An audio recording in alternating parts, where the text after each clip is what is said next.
ఊరకుండుడి, నేనే దేవుడనని తెలుసుకొనుడి. ఆమేన్. ప్రభునందు ప్రియ సహోదరి సహోదరులారా, యేసుక్రీస్తు నామంలో మీ అందరికీ నా హృదయపూర్వకమైన వందనాలు తెలియజేస్తున్నాను. దేవుని యొక్క శక్తిని, ఆయన బలము ప్రభావమును మనమందరము తెలుసుకుందుముగాక. కొన్నిసార్లు దేవుని కార్యాలు ఎన్నో మనము చూస్తున్నా అనుభవిస్తున్నప్పటికీ కూడా దేవునిగా మహిమపరచలేని, ఘనపరచలేని బలహీనమైన మనస్థితి గలవారమై దేవుని బాధ పెడుతూ ఉంటాం. మన శక్తి మీద, మన బలం మీద ఆధారపడి దేవుని శక్తిని తిరస్కరిస్తూ ఉంటాం. మన శక్తికి మించినది దైవశక్తి.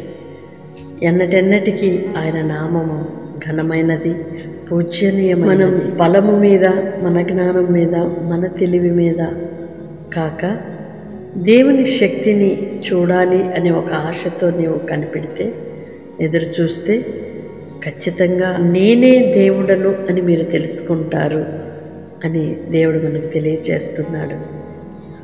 మన బలము మానవ జ్ఞానమునకు, బలమునకు మించినది దైవ జ్ఞానం.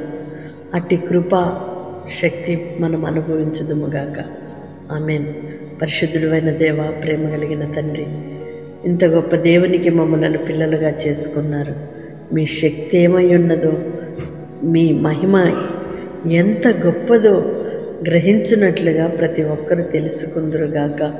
అట్టి కృప కలిగి ఉందురుగాక. మానవ జ్ఞానమునకు మించిన దైవ జ్ఞానమును, దేవుని కృపను మేమందరము పొందుకోవాలని, అవునయ్యా, మీ కృపతో నింపబడాలని ఆశిస్తూ మా శక్తి మీద ఆధారపడి అనేక మార్లు అపజయాలు పాలైపోయి అవమానాలను ఎదుర్కోవలసిన పరిస్థితులు ఎన్నో.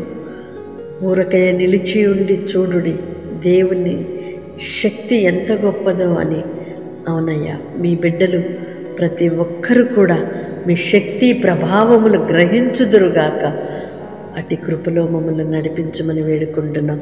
ఎందరైతే బిడ్డలు ప్రార్థనలు ఏకీభవిస్తున్నారో ప్రతి ఒక్కరూ కూడా మీ బలమును పొందుకుందురుగాక, మీ శక్తిని చూచుదురుగాక, దేవుడంటే ఎవరు అనేది గ్రహించుదురుగాక. తండ్రి, మీ వందనాలు. కుటుంబ సమస్యల నుండి విడిపించండి, శరీర బలహీనతల నుండి మీరు విడిపించండి, మీ కృపతో నడిపించండి. నా స్తోత్రాలు చెల్లిస్తున్నామయ్యా. మీ కృపతో జ్ఞాపకం చేసుకోనండి నాన్న. ఎందరైతే బిడ్డలు ప్రార్థనలు ఏకీభవిస్తున్నారో ప్రతి ఒక్కరిని మీ మహిమ ప్రభావములను గ్రహింపచేయమని యేసు నామములో ప్రార్థిస్తున్నాను తండ్రి. ఆమేన్.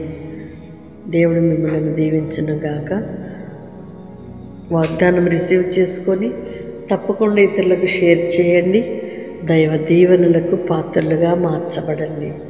మే God bless you all. Praise the lord.